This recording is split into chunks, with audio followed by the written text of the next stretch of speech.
ইব্রাহিম আলাইহিস সালাম তো মেহমান ছাড়া খাইতেন না, রাস্তায় যেয়ে দাঁড়ায় থাকতেন। আজকে কারে পাই মেহমান খানার জন্য, একজন রাজগু পাইয়া লাইছে বুড়া, ঘরে নিয়ে গেছেন, আসেন মেহমান হন আমার ঘরে গেছে, খানা দিয়া দিছে। খানা এইটাই মিজিগে আপনি কোথায় যাবেন? অমুক জায়গায়। কেন? আমার ধর্মের পূজা আছে। আপনি বিধর্মী? বলে হ্যাঁ। মূর্তি পূজারী, অগ্নি পূজারী। ইব্রাহিমকে উঠেন, আমি একজন নবী আর আপনি মূর্তি পূজারী, আমি বিধর্মীকে খানা দিব না? হতে পারে না। খানায় বসাইয়া লোকটাকে উঠাইয়া দিছে। কষ্ট পাইছে না? লোকটা মনের কষ্টে যাইতেছে। আল্লাহ হুকুম পাঠাইয়া দিছে, 70 বছর পর্যন্ত এই বুড়ারে আমি খাওয়াইছি, একদিন তো ভাগাইয়া দেই নেই। ও ইব্রাহিম, দীর্ঘ বছর আমার পানি, আমার বাতাস, আমার সূর্যের আলো, আমার চাঁদের আলো, আমার সব নিয়ামত দিলাম, কোনদিন খানার থেকে উঠায় দেই নাই। তুমি আমার বান্দাটাকে কেন উঠাইছো? ইব্রাহিম নবী এবার দৌড়ায়, মেহমানের পেছনে বেয়াদবি হয়ে গেছে। ইব্রাহিম আলাইহিস সালাম দৌড়ায় যাই পাইস, ও মুরব্বী বেয়াদবি মাফ করেন, আসেন আসেন, আপনার সাথে বেয়াদবি হয়ে গেছে। আসবে না, দৌড়ে দৌড়ে নিয়ে আস। এবারকার কারণ কি? বলে আমার আল্লাহ রাগ করছে। তাই? বলে তোমার আল্লাহ এত দয়াময়? বলে হ্যাঁ। তাহলে খাওয়ার আগে আমার কালেমা পড়ো। বিবি সান্ত্বনা দিয়া বলে, স্বামী আমার, রহমতের নবী যেহেতু বলছেন সব সাহাবাদের নিয়ে আসবেন, কোনো পেরেশানি নাই। রহমতের নবীর জবানের কথার মূল্য দিবেন কে? কয়জনের খানা আছে? সাহাবাদের নিয়ে রসুল ঘরে হাজির। সাহাবিরে কইছে, যেই পাত্রের বকরি পাকাইবা গোশত, ওটা ঢাকনা দিয়া ঢেকে রাখতে বলবা, আর রুটি একটা পাত্রে রাইখা ঢেকে রাখতে বলবা। আমি রসুল এসে ঢাকনা উঠাবো। নবীজি গেলেন, সাহাবাদেরকে বসাইলেন, বলে এই বকরির পাত্র, রুটির পাত্র নিয়ে আস। ঢাকনা সহ রসুলের সামনে হাজির। নবীজি বিসমিল্লাহ বলে ঢাকনা উঠাইয়া রুটি লন, গোশত দেন, সাহাবাদেরকে দিতেছেন, নাও নাও নাও। শত শত সাহাবারা নিতেছে, খাও, পেট ভরে খাও।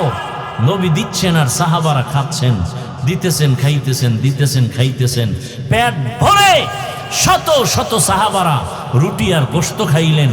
আর রসুল বললেন, পাত্র দুইটাকে ঢেকে দিলাম, কিছু ভিতরে আছে, যাও ঘরে নিয়ে তোমার বিবি সন্তানদের খেতে বলো। সাহাবী জাবের বলেন, যতটুকু রসুলের সামনে দিছিলাম, এতগুলো সাহাবারা খাওয়ার পরেও অতটুকুই গোশত রুটি ঘরে আবার ফেরত পেয়েছি। কোথায় সেই রসুলের উম্মতের তাওয়াক্কুল? আমরা তো সেই রসুলের শ্রেষ্ঠ উম্মত, আমরা তো মুসা নবীর উম্মতের চেয়ে দামি, আমরা তো ঈসা নবীর উম্মতের চেয়ে শ্রেষ্ঠ। কি যুবক, তোমার মতো যুবক দাড়িওয়ালা নাই? তোমার দাড়ি নাই কেন? তোমার মতো যুবক ঢাকা কলেজে পড়ে, মাথায় পাগড়ি লাগায় পড়ে, বিশাল বড় জামা লাগায় পড়ে, এরকম বড় দাড়ি তুমি পারো না কেন? অবশ্যই তোমার কপালে কারো বরদোয়া লাগছে, তোমার কপাল পুড়ে গেছে। এখনো সময় আছে, তওবা করো, এখনো সময় আছে, তওবা করো। মনে মনে শুধু আল্লাহকে বলো, জোরে না, আস্তে আস্তে।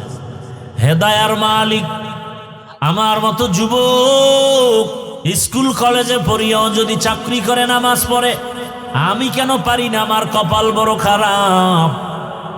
ও আল্লাহ, শয়তানের ধোকায় পড়েছিলাম, মনে চাইছে দাড়ি কাটবো, কেটে ফেলেছি, কারো বাধা মানি নাই। মনে চাইছে পার্কে যাব, দৌড়ায় গেছি, কারো বাধা মানি নাই। মনে চাইছে বেপরদা আড্ডা দিব, দিয়েছি, কারো বাধা মানি নাই। মনের শখে সারা রাত মোবাইলে গুনাহ করেছি, কারো বাধা মানি নাই। ও আল্লাহ, আজকে ওয়াজের প্যান্ডেলে আসছি, বুঝতে পেরেছি এই গুনাহগার হইয়া কবরে গেলে আমার উপায় হবে না। আমি আজ তওবা করতেছি, আর নামাজ ছাড়বো না, দাড়ি কাটবো না, বেপরদায় চলবো না, মোবাইলে গুনাহ করবো না। মা বাবার দোয়া নিয়া, শিক্ষকের দোয়া নিয়া, উলামায়ে কেরামের দোয়া নিয়া, নবীর আদর্শ মেনে জীবন কাটাবো। আল্লাহর কাছে এখনো যদি তওবা করতে পারো রে যুবক, আমার আল্লাহ তোমাকে এখনো ক্ষমার জন্য অপেক্ষায় আছেন। ও পর্দার আড়ালের আম্মা জানেরা, আপনি কেন 5 ওয়াক্ত নামাজি হবেন না? আপনি তো ওই নারীর মতো খাদিজাতুল কুবরা রাদিয়াল্লাহু আনহা, ফাতেমা রাদিয়াল্লাহু আনহার মতোই তো আপনারা নারী, আয়েশা রাদিয়াল্লাহু আনহার মতোই নারী। এই যে এই স্টেজে 4টা সন্তানের মাথায় পাগড়ি দিলাম কোরআনের হাফেজ, এদের আবার বাবার আসছে গার্ডিয়ানরা তাদের মাথায় টুপি নিল। কিয়ামতের দিন আমার আল্লাহ নিজে নূরের টুপি তাদের মাথায় পরায় দিবেন।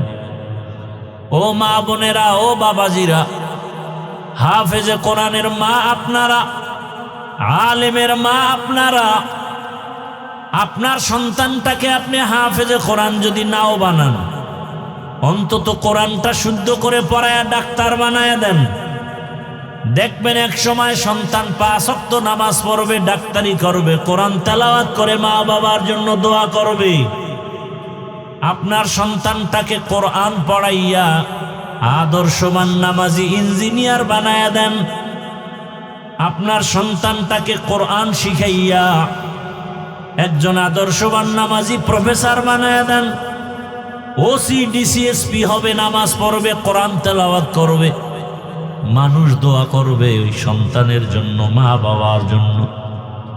আব্বা আম্মারা সন্তানের সামনে আদর্শ রেখে যান। একদিন সন্তান আপনাকে পাবে না, বাবাকে পাবে না, কিন্তু গর্ব করে বলবে আমার মা বাবার আদর্শের কারণে আজ আমি 5 ওয়াক্ত নামাজি, কোরআন পড়নেওয়ালা। আমার মা বাবাকে কখনো ঝগড়া করতে দেখি নাই।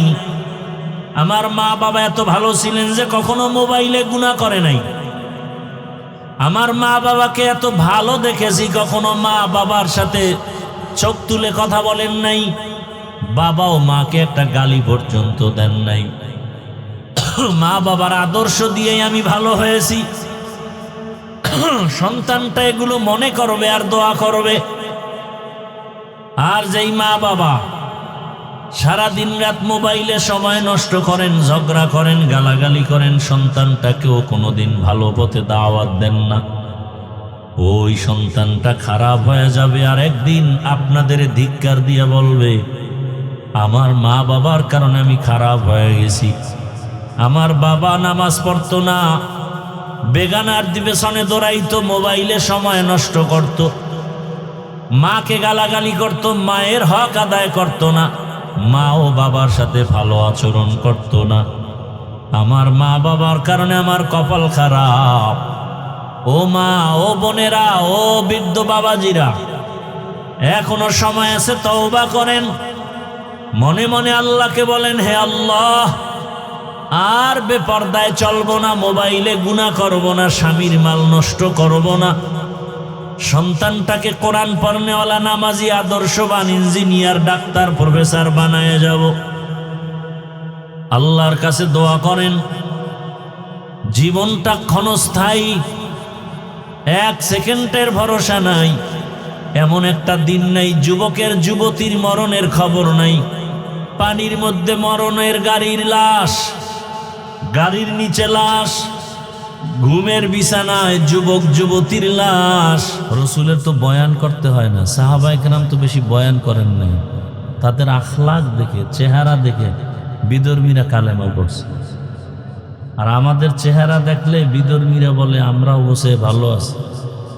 কারণ এই যে কিছু আল্লাহর বান্দা রাস্তা দিয়ে হাঁটে মুসলমান, ল্যাংটা না করলে প্রমাণ হবে না এটা মুসলমান না হিন্দু। সত্য কথাটা স্বীকার করতে কষ্ট হয়।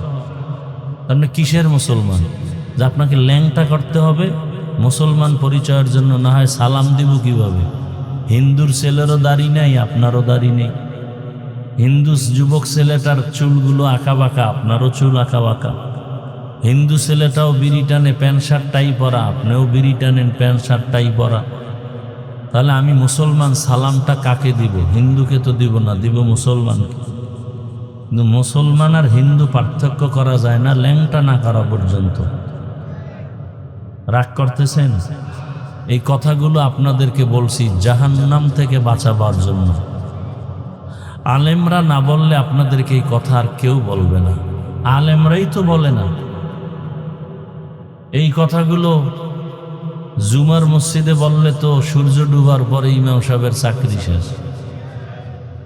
কি ইমাম সাহেবের উপরে গায়েবী আওয়াজ আসবে যে আপনার 1 মাসের ছুটি। ইমাম সাহেব বলবে কেন? বলে শিয়ালের হাতে মুরগি আমান। শিয়ালের হাতে মুরগি দিলে যা হয়, সুদখোর বেনামাজির হাতে মাদ্রাসা মসজিদের চাবি দিলে তাই হয়। সুদখোরের মতো খারাপ মানুষ দুনিয়াতে আর, ও কত বড় খারাপ, 24 ঘন্টা ওর গর্ভধারিণী মায়ের সাথে জিনা করে, জিনা করে, জিনা করে। সুদখোরের মোনাজাত কবুল হবে না যতদিন পর্যন্ত সুদের থেকে তওবা না করে ফিরে না আসবে। একটা মোনাজাতও কবুল হবে না। বরং সুদখোর এত খারাপ, নামি দামি 5-7টা সুদখোরের নাম লেখা ধান খেতে রাখলে ওদের ভয়ে পোকা আসে না। ওরা এত খারাপ, ওদের এত ঘৃণা করে পোকারাও। ও মরলে তওবা না করে মরলে চিরস্থায়ী জাহান্নামী। ও নামাজ পড়লে কবুল হবে না, হজ করলে কবুল হবে না, মাদ্রাসায় টাকা দিলে সওয়াব পাবে না। কথা বুঝেন? এই বয়ান মসজিদে দিতে পারবে কোনো ইমাম? কেন? শিয়ালের হাতে মুরগি। মসজিদ দামি জায়গা না? কি বলেন? মসজিদের মতো দামি জায়গা আর কোনটা আছে? বলেন, সত্য কথা বলেন। সেই দামি জায়গার সদস্য সুদখোর হয় কিভাবে? না এদেশে নাই? বানাইছে কে? জিব্রাইল না আপনারা? ওই যে আগের রাইতে টাকা খাইছেন না, আকাম তো বাজাইছেন ওখান থেকে। তার বিরুদ্ধে কিছু বলতে পারবেন না, কারণ টাকা দিয়ে আপনাকে কিনে ফেলেছে। আপনি পশুর দামেও বিক্রি হন নাই, তার থেকেও খারাপ দামে বিক্রি হয়ে গেছে। অথচ আপনার ইজ্জত মাত্র 500 টাকা। আজকে বিক্রি না হইলে আপনার মেয়ের উপরে ধর্ষণের কোনো আক্রমণ আসতো না। আপনি যদি টাকায় বিক্রি না হতেন, আপনার সন্তান অপহরণ হতো না। শোনেন, একটা কথা মনে রাখবেন, এলাকার গরিব লোকও যদি হয় আর সৎভাবে চলে, কোটিপতিরাও ওকে ভয় পায়। পরীক্ষা করে দেখবেন, গরিব লোক কিন্তু সততার সাথে চলে, মিথ্যা বলে না, 5 ওয়াক্ত নামাজ পড়ে, হালাল ভাবে চলে, কোটিপতিরাও ওই গরিব সৎ লোকটাকে ভয় পায়। এই সততার এত দাম। কই টাকা কামাই করে লাভ কি? বিল্ডিং বানাইছে 10 তলা, বিল্ডিং থেকে জঙ্গলে ঘুরে। কি এই ডিজাইন দেখেন নাই? ব্যাংকে কোটি কোটি টাকা, কিন্তু খাইতে পারে না, সব আটকায় দিছে সরকার। লাভ কি এই টাকার মাস্তানি করে? এর চেয়ে রিক্সাওয়ালা তো অনেক ভালো আছে। কি কোনো টেনশন নেই, কাঁচামরিচ দিয়া পোড়ামরিচ দিয়া 3 প্লেট খাইয়া নাক টানবে আর ঘুমাবে, কোনো তেল লাগবে না। আর আপনার ট্যাবলেট না খাইলে ঘুম নেই। টেবিলে খানা থাকে 13 রকম, মাছ, গোশত, ভর্তা, শাকসবজি। ডাক্তার রেড সিগন্যাল দিয়ে দিছে, জিব্বা দিয়া দেখবি, মুখে নিবি না, তাহলে মরণ। শুধু জিব্বায় বাড়ি মারবি এমনি এমনি, এই মজা। কিন্তু ভিতরে নিলে লিভারের ক্ষতি হবে, ডায়াবেটিস বেড়ে যাবে, অসুস্থতা বেড়ে যাবে, আজরাইল এসে হাজির হয়ে যাবে। এক কপাল পোড়া নাই খাইতে পারে না, ডবল কপাল পোড়া আছে খাইতে পারে না।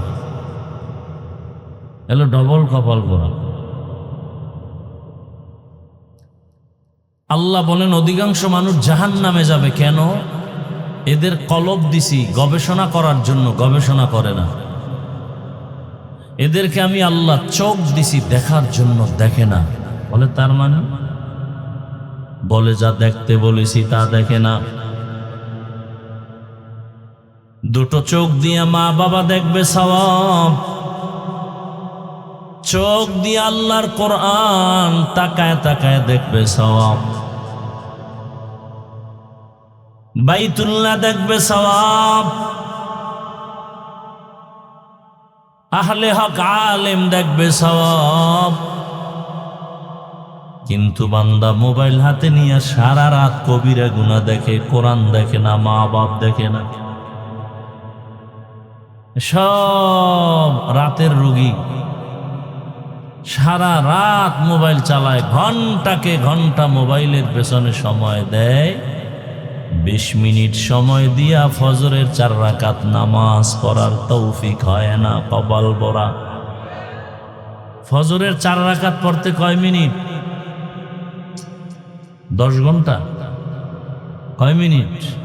সর্বোচ্চ 20 মিনিট আমি ধরলাম।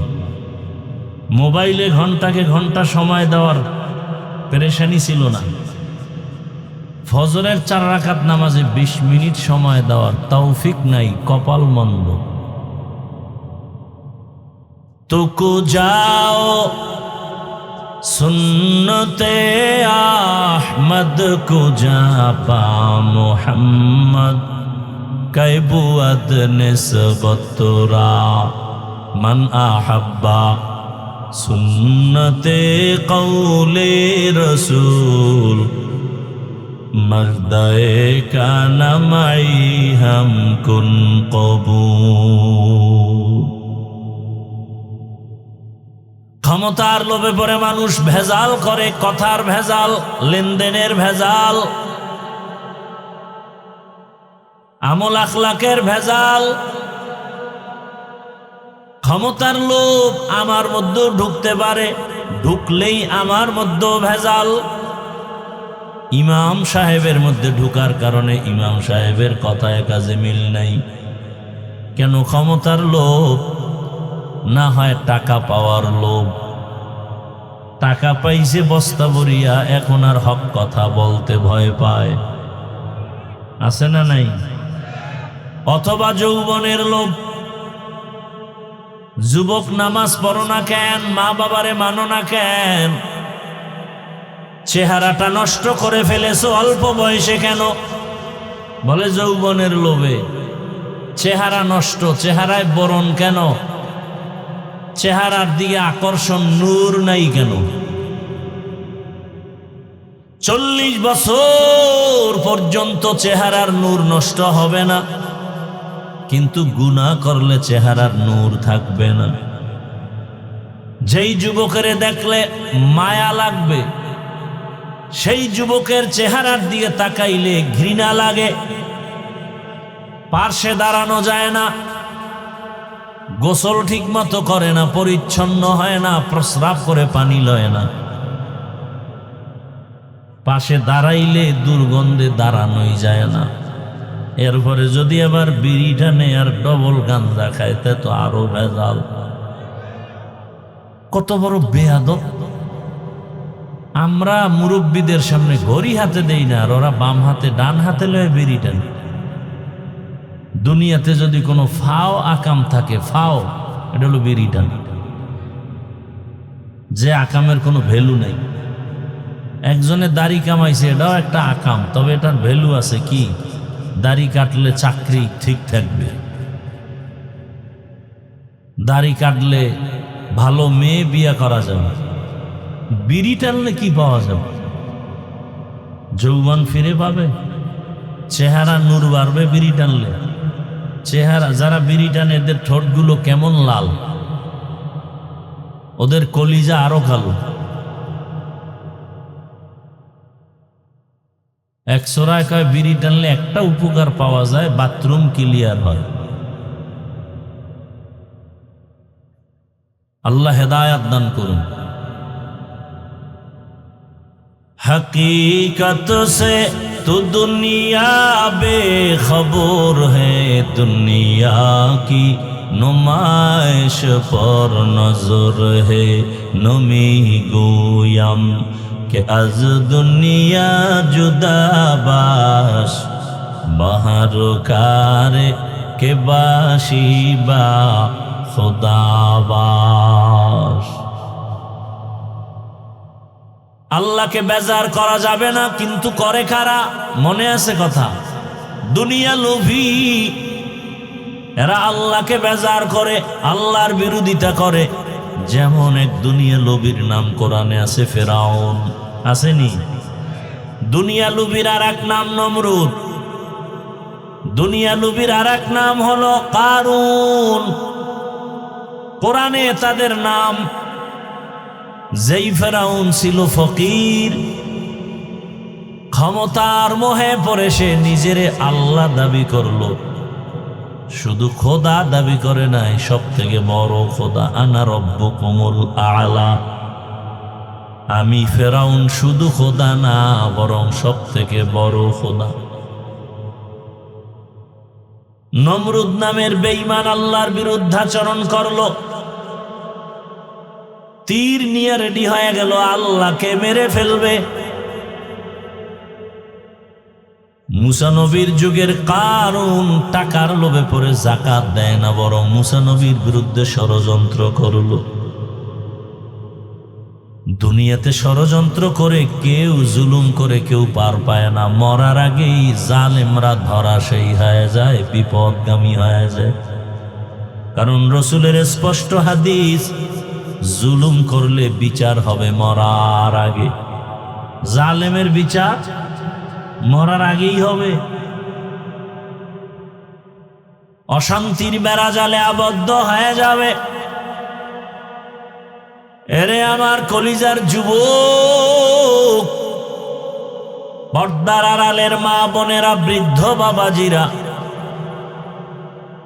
চোখের সামনে দুনিয়ার অনেক কিছু দেখলাম, দেখতে দেখতে আবার নাই হয়ে গেল। কই টাকা, কই পয়সা, কই বাড়ি, কই গাড়ি। বাড়ি পড়ে আছে, বাড়িওয়ালা নাই। গাড়ি পড়ে আছে, গাড়িওয়ালা নাই। কিন্তু কিন্তু কিন্তু যারা দুনিয়ার লোভ ছাড়িয়া আখিরাতের লাইনে দৌড়ায়, তারা আগেও যেমন শান্তিতে ছিল, এখনো শান্তিতে আছে। সব আওয়ামী লীগ কি ভাবছে? বহু আওয়ামী লীগ আছে শান্তিতে এখন। কেন? ও 5 ওয়াক্ত নামাজ পড়ে, আলেমরে ভালোবাসে, মাদ্রাসায় দান করে, দাঁড়িয়ে রাখছে। ও কোনো দুর্নীতিতে নেই। এরম লোক নাই? আবার বিএমপি আছে, আবার উল্টা পাল্লা করলে এরাও নাই হয়ে যাবে। কথা বলেন না কেন? এটাই তো নিয়ম। জুলুমের বিচার কি মরার পরে না আগে? আগেই হবে। ভাইরা আমার, আল্লাহকে বেজার করা যাবে না কেন? এর একমাত্র কারণ, আল্লাহ আমার উপরে যে দয়া করেছেন, এহসান করেছেন, এমন দয়া সন্তানের উপরে মা বাবাও করে নাই। বরং দুনিয়ার মা বাবারা সব স্বার্থপর। আমার আল্লাহর কোন স্বার্থ? আল্লাহ যদি স্বার্থপর হইতেন, তাহলে যারা আল্লাহর দেয়া জমিনে বসবাস করে, আল্লাহর দেয়া গাছের ফল খায়, জমিনের ফসল খায়, নদীর মাছ খায়, এরপরও যারা নামাজ পড়ে না, বরং আল্লাহর বিরুদ্ধে যায়, আলেমেরে গালি দেয়, আল্লাহ যদি স্বার্থপর হইতেন, ঘুমের ঘরে ওদের পাড়ায় মেরে ফেলতেন। আল্লাহ মারছে? বরং আল্লাহ তো মারেন নাই, বরং ডাকেন বারবার, উঠো।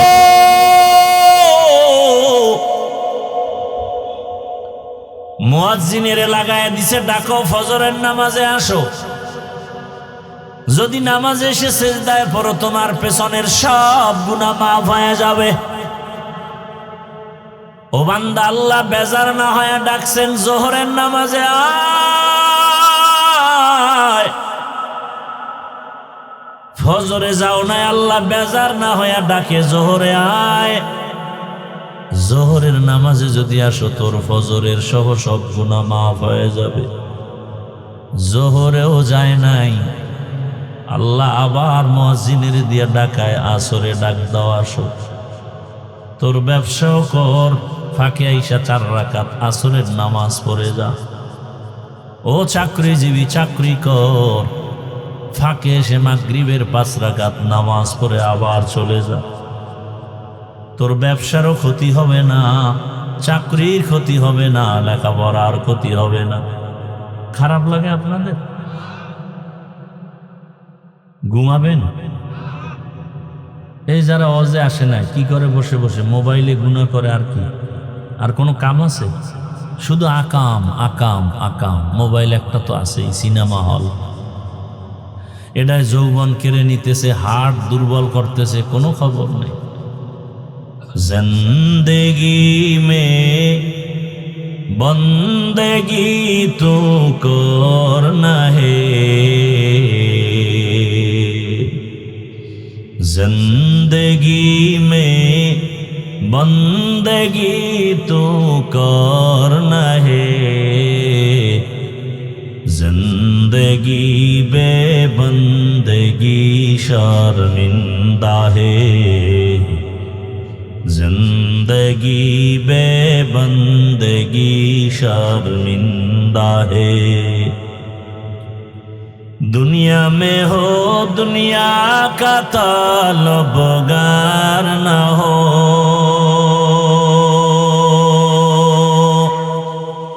बाजार से गुजर हो खरीदार न हो। ये दुनिया एक मिसल कागज़ फूल है, ये दुनिया एक मिसल कागज़ फूल है, जिंदगी में बंदगी तू करना है, जिंदगी बेबंदगी शर्मिंदा है, जिंदगी बेबंदगी शर्मिंदा है। এরে নবীর আশিক, আল্লাহ রাগ না করে ডাকলেন এশার নামাজে আসো। নিমক হারাম কপাল পোড়া আল্লাহর দেয়া নিয়ামত ভোগ করে আর নামাজে যায় না। আল্লাহ এবার রেডি হয়ে গেলেন, 5 বার ডাকলাম আসলি না, এবার আমি নিজে রেডি তোকে ডাকার জন্য। মুয়াজ্জিন আমি আল্লাহ নিজে আসতেছি তোকে ডাকার জন্য। রাতের গভীর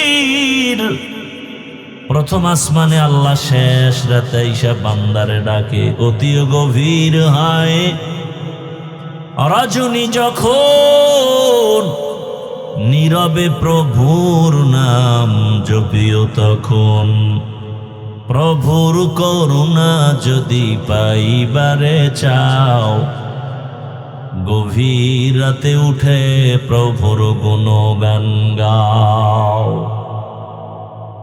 আল্লাহ বলেন 5 ওয়াক্ত নামাজে আমি তোমারে পাই নাই, এবার আমি নিজে ডাকার জন্য আসছি। গভীর রাতে শেষ ভাগে উঠো, নামাজে দাঁড়াও। কারণ এই টাইম সব নীরব। গাছের পাখিরাও ঘুমায়, জঙ্গলের পশুরাও ঘুমায়, নদীর মাছ ঘুমায়, মানুষেরাও ঘুমায়। এই সময় যদি বান্দা ওইটা ওযু বানাইয়া একটা সিজদায় গিয়া কও রব্বিগফিরলি, ও রব আমারে মাফ করে দাও। তুই 70 বছর পর্যন্ত গুনাহ করছো, আমার কাছে যদি 1 ফোঁটা চোখের পানি ছেড়ে ক্ষমা চাও, আমি 1 সেকেন্ডে তোর 70 বছরের গুনাহ মাফ করে দিব। আতিনা ফি দারে দুনিয়া না হাসান, আতিনা ফি দারে উকবা না হাসান, ইয়া গিয়াসাল মুস্তাগীসিন ইহদিনা লিফতিখারা बिलउलूमे वलगिना। हर गोरी दे नेको तू तैयार है, जो न मांगे उससे तू बेजार है। ও আমার যুবক বাবারা, তোমার মতো যুবক মাদ্রাসায় জীবনে পড়ে নাই, জেনারেল লাইনে বাংলা ইংরেজি অঙ্ক পড়িয়াও 5 ওয়াক্ত নামাজ পড়ে এমন যুবক কি নাই? স্কুলে পড়ে, কলেজে পড়ে, 5 ওয়াক্ত নামাজি অভাব নাই। বলো তুমি পারো না কেন? তোমার মতো জেনারেল লাইনের যুবক র্যাব, আর্মি, পুলিশ, বিডিআর এর চাকরি করে দাড়িওয়ালা 5 ওয়াক্ত নামাজি আসেনি। তোমার নিজের বিবেকের কাছে জিজ্ঞাসা করো, তোমার কপাল কেন খারাপ? তুমি কেন পারো না? ও যুবক, রাস্তায় গাড়ি চালায় ড্রাইভার, 5 ওয়াক্ত নামাজ পড়ে এমন ড্রাইভার নাই। তুমি কেন ড্রাইভারি করার অজুহাতে নামাজ পড়তে পারো না? কপাল পোড়া। ও ব্যবসায়ী বাবারা, আপনাদের মতো ব্যবসায়ীদের মাঝে কি নামাজি নাই? আপনি ব্যবসার ওজোর দিয়া কেন নামাজ পড়েন না? কপাল পুড়ে গেল। ও চাকরিজীবী বাবারা, আপনাদের মতো কত চাকরিজীবী নামাজ পড়ে চাকরি করে, আপনি পারেন না কেন? কপাল বুঝি খারাপ? এখনো সময় আছে, তওবা করে নাও। পর্দার আড়ালের মা বোনেরা, আপনার মতো কত মা কত বোন এই এলাকায় আছে, এই এলাকায় 5 ওয়াক্ত নামাজ পড়ে পর্দা করে নাই। এরে আম্মা জান, আপনি কেন বেপর্দায় মার্কেটে ঘুরেন, মোবাইলে সময় নষ্ট করেন, স্বামীর মাল খেয়ানত করেন? আপনি কেন 5 ওয়াক্ত নামাজ পড়তে পারেন না, পর্দায় থাকতে পারেন না? কারণ কি? অথচ আপনার মতোই তো নারী। ফেরাউনের বিবির নাম কি? আসিয়া। এত বড় বেঈমান ফেরাউনের ঘরে থাইকাও আসিয়া জান্নাতি হইয়া কবরে গেছে। রহমতের নবী বলেন, কিয়ামতের ময়দানে জান্নাতের মধ্যে আমি মুহাম্মদের সাথে আসিয়ার সাথে বিবাহ হবে। সুবহানাল্লাহ। ওগো নবীর উম্মতেরা,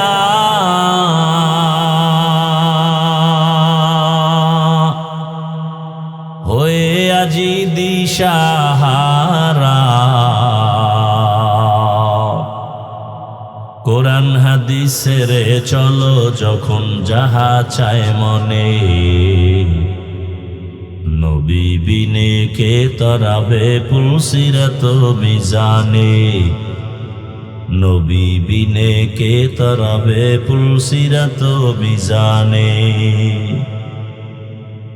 উম্মতের কান্ডারি নবী,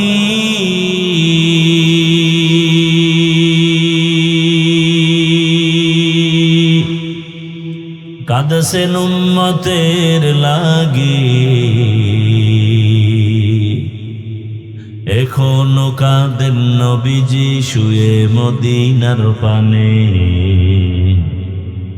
নবী বিনে কে তরাবে পুলসিরাত মিজানে, নবী বিনে কে তরাবে পুলসিরাত মিজানে। আল্লাহ তাআলা বলেন, আমিন। জান্নাতুল ফেরদাউস হলো শ্রেষ্ঠ জান্নাত। আল্লাহ তাআলা চান তার প্রত্যেকটা বান্দা বান্দিকে জান্নাত দিবেন বিনা হিসাবে। এজন্যই তো তওবার দরজা খুলেছেন। আল্লাহ চান তুই পাহাড় সম পরিমাণও গুনাহ যদি করো, তওবা কর, আমি তোরে গুনাহ মাফ করাইয়া জান্নাতি বানায় কবরে দিয়া দিব। হাসরের ময়দানে ধনী লোকের 500 বছর আগে গরিবরা জান্নাতে চলে যাবে হাসতে হাসতে। কোন গরিব? যে বিড়ি টানে, হ্যাঁ, সুদের টাকায় ব্যবসা করে। একটা চায়ের দোকান দিবে, সেখানেও সুদের টাকা লাগায়। তোমার এই ব্যবসা করতে কে বলে? কোথায় তোমার ঈমান? আল্লাহ তাআলা জান্নাতুল ফেরদাউস দেওয়ার জন্য ওয়াদা করেছেন। বান্দাদের ভেতরে যারা 2টা গুণ অর্জন করবে তাদেরকে আল্লাহ জান্নাতুল ফেরদাউস, উত্তম জান্নাতের মেহমান বানাবেন। 1 নাম্বার গুণ হলো পরিশুদ্ধ ঈমান, 2য় গুণ হলো নেক আমল। ঈমান মানে বিশ্বাস করা, বিশ্বাসের স্তর আবার 3টা। মুখে স্বীকার করা, অন্তরে বিশ্বাস, বাস্তবায়নে আবার পরিণত করে কাজের দ্বারা দেখানো। আমরা মুখে বিশ্বাস করেছি লা ইলাহা ইল্লাল্লাহু মুহাম্মাদুর রাসূলুল্লাহ, আমরা এক আল্লাহর গোলাম, আল্লাহ ছাড়া কোনো মাবুদ নাই। মুহাম্মদ সাল্লাল্লাহু আলাইহি ওয়াসাল্লাম আল্লাহর প্রেরিত পয়গম্বর, আমার একমাত্র আল্লাহই আসল।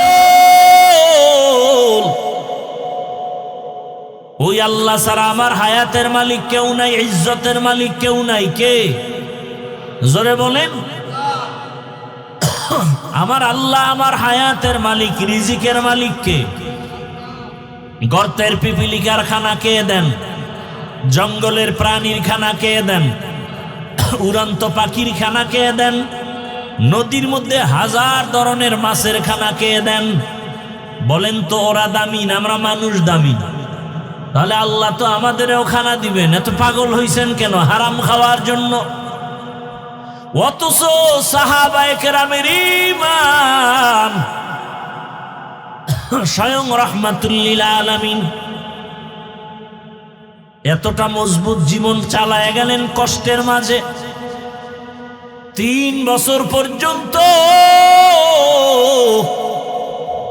বংশের লোকেরা নবীর খানা দেয় না। শিয়াবে আবু তালিবে গৃহবন্দী করে রাখছে। রহমতের নবী গাছের পাতাগুলো পেরে পেরে চাবায় চাবায় খায় আর পেটের ক্ষুধা নিবারণ করে। আবু হুরায়রা রাদিয়াল্লাহু তাআলা আনহু একদিন দেখেন দাঁড়াইয়া নামাজ পড়া উত্তম, কিন্তু নবী জমিনে বসে বসে নামাজ আদায় করে। আবু হুরায়রা জিজ্ঞাসা করলেন, নামাজের শেষ ইয়া রাসূলুল্লাহ, দাঁড়াইয়া নামাজ পড়েন উত্তম, আপনিই বলছেন, আপনি কেন বসে নামাজ পড়েন? আবু হুরায়রাকে উত্তর দেওয়ার আগে রাসূল কান্নায় ভেঙে পড়েছে। মায়ার নবী চোখের পানি ছেড়ে কাঁদেন আর বলেন, আবু হুরায়রা, আমি এমনি বসে নামাজ পড়ি না, ক্ষুধার কষ্টে আমি বসে বসে নামাজ পড়তেছি। রহমতের নবী ক্ষুধার কারণে পেটে পাথর বেঁধেছেন। সাহাবায়ে কেরামও পেটে পাথর বেঁধেছেন। গর্ত খননের কাজ সাহাবায়ে কেরামও করে, নবীজিও করেন। সাহাবায়ে কেরাম আয়েশা রাসূলের সামনে দাঁড়াইয়া জামা উঠাইয়া বলে, নবী তাকায়া দেখেন, ক্ষুধার কষ্টে আর কাজ করতে পারি না, পেটে পাথর বেঁধেছে।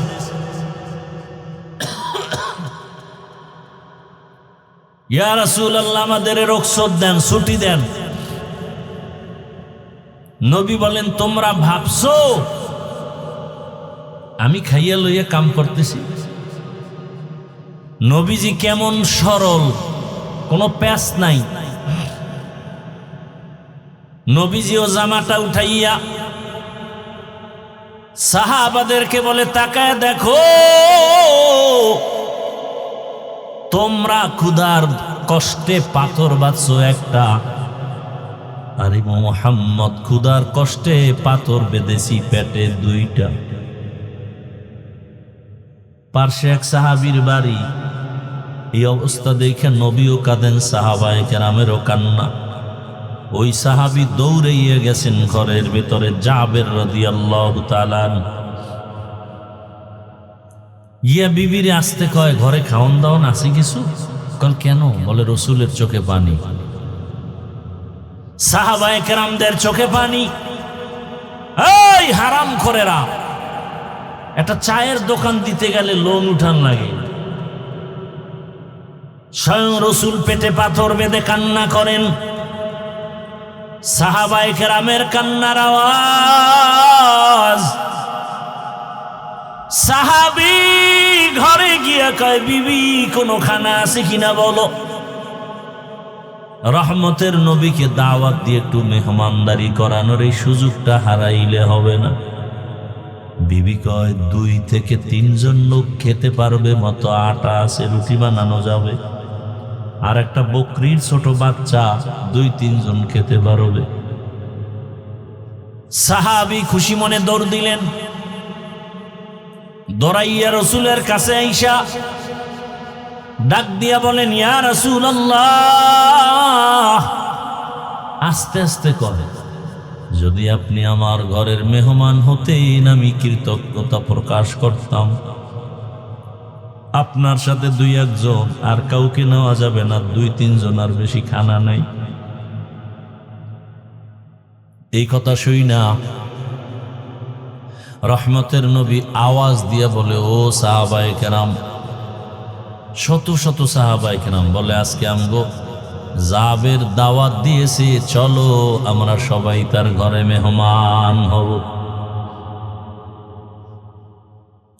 2-3 জন, আর বেশি খানা নাই।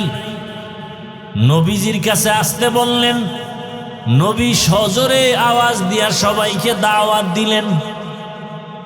সাহাবী পেরেশান হয়ে গেছে, 2-3 জন আর খানা, রসুল সবাইকে দাওয়াত দিছে, আমি তো লজ্জায় পড়ে যাব, দৌড় দিছে বাসায়। বিবি আমার, রসুল তো সবাইকে দাওয়াত দিয়েছেন, তুমি বলেছ 2-3 জন, আর বেশি খানা নাই। বিবিও তো ডানা কাটা ভরি নাকি? সাহাবী যেমন ত্যাগী, আল্লাহ তাদেরকে স্ত্রী দিছেন তেমন ত্যাগী। দেখেন না কোরবানির ঘটনা শুনেন নাই, যে একটা শিশু বাচ্চা নিয়ে মা হাজেরা জঙ্গলে একা, কোনো মানুষ নাই, পানি নাই, খানা নাই, পশুও নাই। এটা এতটুকু ত্যাগ যদি মা হাজেরা না করতেন, তাহলে ইব্রাহিম নবী পরীক্ষায় পাশ করতে পারতেন না। এজন্য স্বামী স্ত্রীর এক মন না হলে ওই বাগানে ফুল ফুটে না। এজন্য বিবাহের আগে বংশ দেখতে হয়, লেভেল দেখতে হয়। আপনি কোটিপতি, আপনি ফকির আনলে ভেজাল হবে, আপনি গরিব মানুষ কোটিপতির মেয়ে আনলে ভেজাল হবে, বাগান সাজবে না। বংশে বংশে মিল না হলে বাগান সুন্দর হবে না।